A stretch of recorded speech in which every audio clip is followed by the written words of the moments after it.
Welcome back. It's the Canvas Report for some more honest comic book reviews. Today I'm going to take a look at Black Canary, Best of the Best, Issue 2. It's written by Tom King with art by the amazing Ryan Sook, out from DC, of course. So, a quick little summary of Issue 1. So, I really did enjoy Issue 1. The basic premise is Black Canary is, she's agreed to a big MMA-style fight with Lady Shiva. And she's made a secret deal on the side to throw the fight to raise some cash with some underworld figure to help her mother, who's terminally ill from, I guess, cancer. Now, the only thing I didn't really like about the first issue was I don't see why Black Canary, when she has access to, the JLA, the best medical care on the planet, and, Oliver Queen, the Green Arrow, is her partner, that she would have to go to the underground. That hasn't really been revealed yet. Maybe there's a subplot there, but that was one thing that didn't fit. Other than that, it was really, really enjoyable. And the first issue, the fight is underway, and the whole book is split between two timelines. So it's narrated by these two commentators, and I think in parallel to what's going on in the ring, you're seeing flashbacks to her and her mother, who kind of have a rocky relationship. There's a lot of love there. It's really a heartfelt book. I think it's a real personal story from Tom King, and that really is reflected in the writing.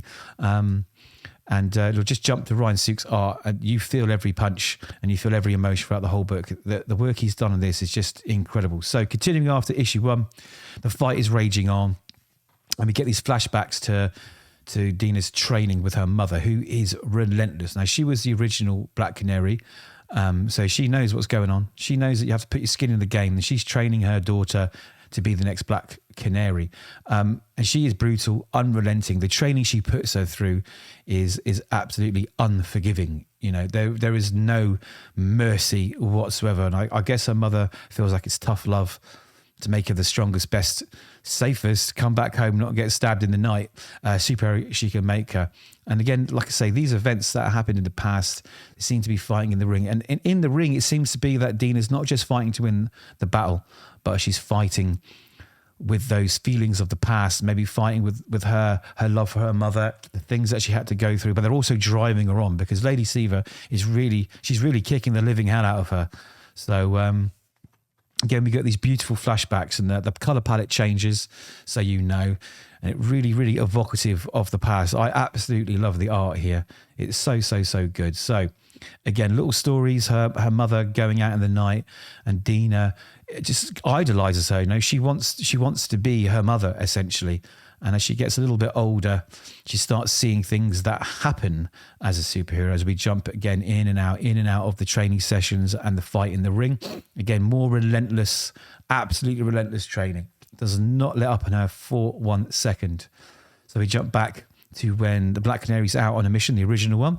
And on the TV reports that she's probably wounded, which scares her, really. I mean, because I think at the moment it's like a fantasy that a mother's a superhero, and as a child, I think you don't really see the risks that are being taken. You don't realise that you can get hurt and it can be fatal. So throughout the whole book, this is the story, and we get to sort of just before the fight, where Dina's at her mother's, where she went to train for the fight.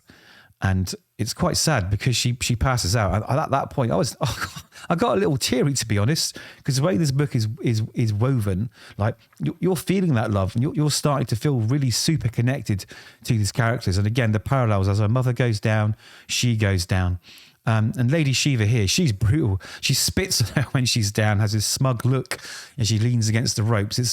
She's just as unforgiving as her mother is with the training. So it's really, really well done. And at the end, the original Black Canary, her mother, comes home really wounded, could be fatal. And I think she starts seeing the horrors of the bad side of being a superhero. And then she tries the wig on, which is all very, very symbolic. So that's a quick review. She's still not down. She's still getting up. She's being driven by these memories of the past, driven by that training, driven by the fact that she doesn't want to let her mother down. I don't know what's going on in her mind, but I'm not giving up.